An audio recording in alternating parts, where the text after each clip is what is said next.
La Chambre des notaires de Côte d'Ivoire souhaite mieux faire connaître au grand public le métier de notaire. Pour ce faire, une caravane est organisée à Abidjan. Les détails tout à l'heure. Et puis, Africa Femmes Initiative Positive a procédé au lancement de sa plateforme d'entrepreneuriat féminin, plateforme qui vise à promouvoir la femme, valoriser ses compétences et œuvrer à son épanouissement. Voici pour le sommaire. Bonsoir à tous et bienvenue au journal de Business 24 Africa. Les activités des officiers notariaux, plus connus sous le nom de notaires, sont méconnues par les populations. En Côte d'Ivoire, on accuse même les notaires d'être au service que des personnes fortunées. Cette mauvaise connaissance de ce corps de métier freine les initiatives. Et pourtant, les activités du notaire restent capitales, notamment en matière de mariage, de décès, de succession ou encore d'acquisition de propriété par exemple. C'est justement pour mieux faire connaître ce corps de métier que la Chambre des notaires de Côte d'Ivoire organise depuis le 22 janvier et ce jusqu'au 4 mars une caravane auprès du grand public. Et c'est un reportage de Max Soubi et de Marius Seri commenté par Sandrine Bamba. La consultation notariale, un service utile et gratuit, c'est sur ce thème que seront instruites les populations ivoiriennes à l'occasion de la caravane nationale de la Chambre des notaires de Côte d'Ivoire. Une caravane organisée par la Chambre des notaires de Côte d'Ivoire avec pour objectif de mieux faire connaître ce corps de métier et rassurer les populations que le notaire reste accessible à toutes les couches de la population. Il faut dire que la Chambre des notaires de Côte d'Ivoire a initié cette caravane pour plusieurs objectifs. D'abord, le premier, c'est que le citoyen lambda a une très mauvaise connaissance du métier des notaires. Et le notaire n'est pas n'importe quel individu, c'est d'abord un officier public assermenté qui a reçu de l'État délégation pour signer les actes en son nom en y mettant le sceau. Et ce sceau confère l'authenticité aux actes, c'est-à-dire la force d'un jugement rendu en dernier ressort. Et l'acte notarié ne peut pas être annulé vraiment facilement. Il est annulé de la même manière qu'on doit annuler un jugement rendu par les tribunaux. Et donc, en organisant la caravane, nous voulons rompre le mur de glace qui existe entre la population et les notaires. C'est lorsque vous tendez le micro à un citoyen, même quand ils sont 10, peut-être que vous n'en aurez que 8 ou bien 2 qui pourront parler correctement. Si on ne le confond pas avec le magistrat, on le confond avec l'avocat ou même quelquefois avec l'huissier de justice. Or, ce n'est rien de tout ça. Les missions sont différentes. La caravane a débuté le 22 janvier et va se poursuivre jusqu'au 4 mars 2017. Outre le district d'Abidjan avec ses 13 communes, elle va sillonner l'intérieur du pays avec les villes de Bouaké, Korogo, Daloa, Gagnoa, Man, Abangourou, Odiéné et de San Pedro. Si les notaires font la cour au grand public à travers cette caravane, c'est plutôt aux populations de se rapprocher de ces officiers d'état civil car elles ont tout à gagner. Rassure Kaladji Diabaté, représentant le ministre ivoirien de la construction, parrain du lancement officiel de la caravane. Nous y croyons fortement. Et nous saluons encore une fois l'initiative et nous demandons aux populations de véritablement venir. C'est une occasion de se faire consulter gratuitement, exposer leurs préoccupations aux notaires, savoir ce que ceux-là font. Et le notaire participe de la sécurité et de la fiabilité des différents actes et des transactions qu'offert le privé, les usagers privés. Le notaire intervient dans le droit de la famille, mais aussi dans l'immobilier. En témoigne ici cette forte présence de promoteurs immobiliers à cette cérémonie d'ouverture de la caravane. Nous faisons des opérations immobilières, nous engageons, comme on appelle, des sommes importantes pour pouvoir réaliser des maisons et ces maisons sont vendues par la suite à des souscripteurs. Il faut que leurs biens soient sécurisés. Et au-delà des maisons que nous faisons, le notaire a un rôle d'authentifier tous les actes que nous faisons. Donc la caravane est la bienvenue.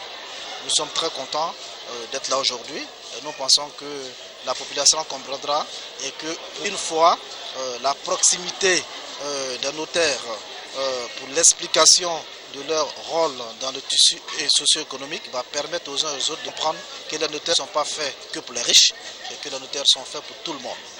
La visite des stands a constitué l'autre temps fort de cette cérémonie de lancement de la caravane de la Chambre des notaires. Au Palais de la Culture, où est érigé le village notarial, 6 stands des notaires attendent le public pour des consultations juridiques gratuites.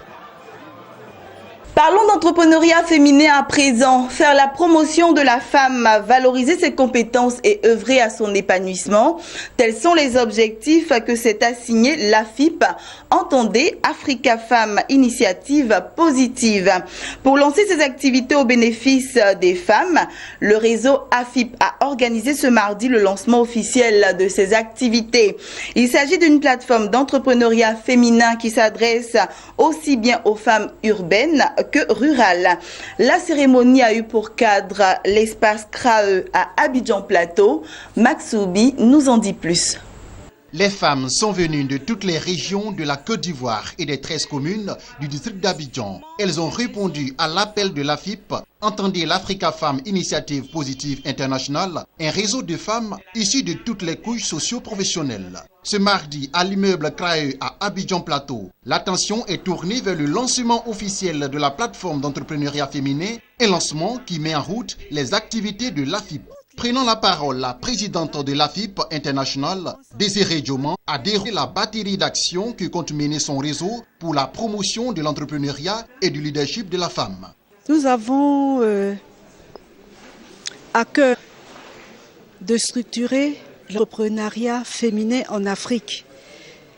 Et le voulant, nous avons demandé l'accompagnement des ministères, des organisations étatiques comme internationales, pour nous apporter l'appui nécessaire pour que nous puissions valoriser et promouvoir l'entreprenariat féminin en Afrique. Et nous le faisons à travers la plateforme d'entrepreneuriat féminin, qui a 3 activités: l'université de leadership féminin, la tribune de la femme manager et l'université de la femme. Ce sont 3 activités qui balaient le champ de préoccupation des femmes.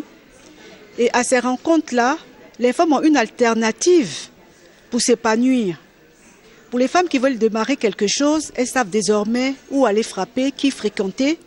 Pour les femmes qui ont besoin d'un accompagnement juridique et social, elles sont plus seules face à leurs problèmes. Et nous espérons qu'avec cette plateforme, les femmes vont pouvoir se rendre beaucoup plus visibles et peser dans les instances de décision. Le lancement officiel de la plateforme d'entrepreneuriat féminin a été meublé par des conférences et débats très animés, notamment celui portant sur l'accès des femmes entreprenantes aux sources de financement. Sur ce sujet, la présidente de l'AFIP a présenté des pistes de solutions envisagées par son réseau. Nous avons pour la collecte rapide de ressources pour les femmes pour démarrer leur activité, ce qu'on appelle la tontinière. La tontinière, c'est-à-dire on mobilise rapidement des ressources en fonction de ce que l'adhérente a besoin. On demande à nos membres d'apporter un financement. Elles se mettent à 10 et elles se répartissent le montant à tour de rôle. Ça, c'est la tontinière. Ensuite, nous avons AFIP Invest, qui est une mini-banque. Les femmes acceptent de prêter de l'argent au réseau et nous les mettons à la disposition d'autres femmes.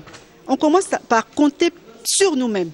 Et ensuite, quand ça sera plus important, on va s'adresser aux banques. Alors, toutes les femmes, qu'elles viennent du milieu rural ou des grands centres urbains, qu'elles soient lettrées ou non instruites, qu'elles soient dans le secteur informel ou à la tête de leur grosse entreprise, toutes ces femmes sont concernées. Quand il s'agit de femmes, il n'y a plus de casquette, il n'y a qu'une qualité.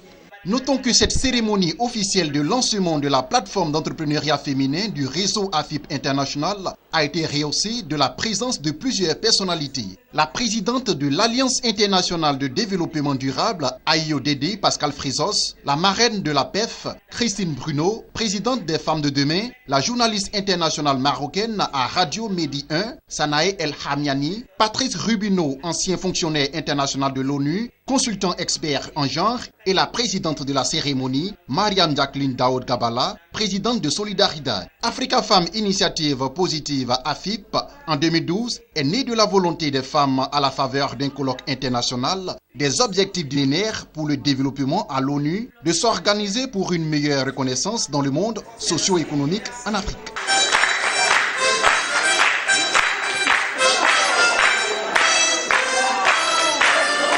La salle de conférence de l'espace CRAE a refusé du monde à l'occasion du lancement de la plateforme d'entrepreneuriat féminin.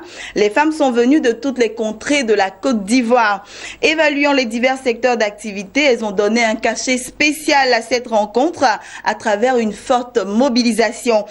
Quelle place donne-t-elle aux femmes aujourd'hui en Côte d'Ivoire et qu'attendent ces femmes de la plateforme d'entrepreneuriat féminin? Elles se sont prononcées au micro de notre reporter Max Soubi. Je pense que c'est une initiative plus qu'importante et plus qu'intéressante dans la mesure où ça permet donc la valorisation de la femme ivoirienne, mais au-delà la femme même africaine, la femme au niveau du monde. Et aujourd'hui, il faut que la femme se positionne comme la femme battante, la femme entreprenante, la femme qui a des idées, la femme qui a surtout des valeurs.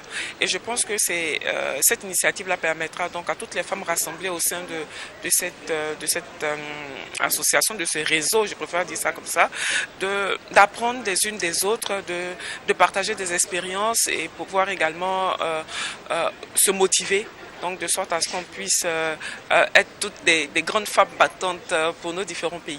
Le premier des femmes là, c'est de l'argent pour pouvoir faire quelque chose pour pousser les enfants.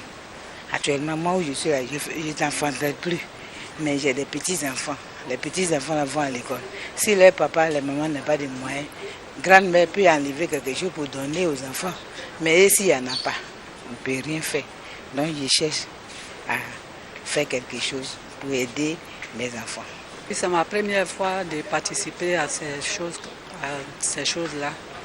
Mais quand même, je compte vraiment sur ces femmes-là, sur ces présidentes-là. Mais je veux qu'elles fassent beaucoup encore pour nous. Il ne faudrait pas qu'elles parlent, qu'elles viennent nous parler et il n'y a pas de suite.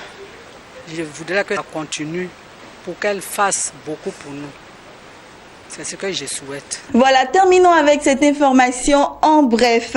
Le ministre nigérian du budget et de la planification nationale a dévoilé le plan de redressement de la croissance économique couvrant la période 2017-2020. Il a déclaré que la stabilité de la production pétrolière et le développement d'infrastructures économiques font partie des mesures qui seront mises en œuvre pour sortir le pays de la récession. Le plan de redressement vise également à accroître le volume des exportations du pays, assurant la transformation du secteur agricole, booster les investissements dans les programmes sociaux et à promouvoir le développement d'un environnement favorable. Voilà, c'est ici que nous refermons ce journal. Je vous souhaite une bonne suite de programmes sur Business 24 Africa et je vous dis à demain pour un autre journal.